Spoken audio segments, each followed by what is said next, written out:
Men ketdim. Yaxshi. Hoy, Superman. Nima bo'ldi?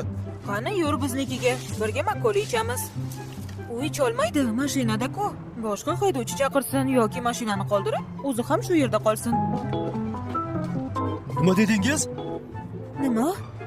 Qolish? Sendan har soniya xavotir olayotgan ekan, uyga qatnab nima qiladi? Undan ko'ra bu yerda qolsin. Qo'llaringizni ushlab bir joyda qolishingiz mumkin. Hatto yonma-yon uxlashingiz mumkin. 24 soat davomida uni yonida bo'lishing mumkin. Nimalarni o'ylab qoldingiz?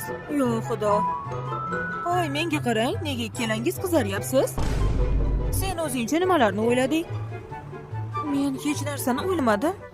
Ikkalangiz ham bir joyda uxlasangiz biron nima bo'ladigandek qizarib ketdingiz-ku. Yo'q. Bunday fikr hayolimga kelgani yo'q.